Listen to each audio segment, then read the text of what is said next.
kembali ke tempat, balik kanan, gerak. Haluan kiri maju, jalan.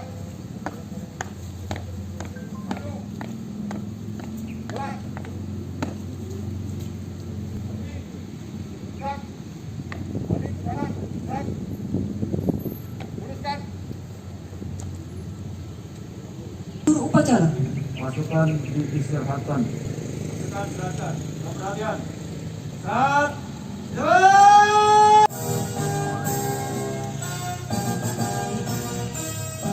Kombes Pol Adi Kusno, para instruktur, pembina, dan wabil khusus peserta latihan yang saya hormati dan saya banggakan. Puji syukur kehadirat Allah Subhanahu wa Ta'ala, siang menjelang sore ini kita bisa berkumpul di lapangan Pakri ini dalam rangka kita sama-sama melaksanakan tugas, melakukan kegiatan silaturahmi dan sekaligus melakukan peningkatan kemampuan khusus untuk anggota Polda Sumatera Selatan. Bisa pasangin biar yang motor ada bahan. Pengakuan dosa, jadi kita melaksanakan rehabilitasi sekaligus juga pelatihan peningkatan kemampuan ke mereka. Hari ini gelombang pertama ada 80 orang, di semuanya itu ada 260 orang, jadi nambah.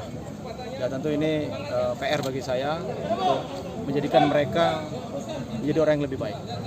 Itu tujuannya. Berapa sesi, Pak? 3, nanti ada tiga gelombang.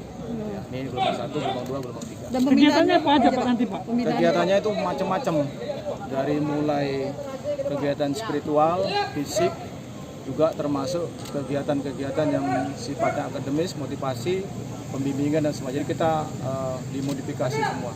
Ini metode yang kita coba untuk angkatan pertama ini. Jenderal ini nanti setelah mereka melakukan begitu akan diawasi lagi atau? Iya. Jadi yang paling penting sebenarnya bukan latihan, tapi setelah itu apa tindakan. Jadi tidak dibiarkan, mereka tetap diawasi. Tentu kita akan serahkan ke Polres. Di Polres sana diisi oleh Kapolres, dan kita juga meminta laporannya. Itu saya lakukan waktu di Lampung, sampai mereka betul-betul benar-benar baik gitu ya.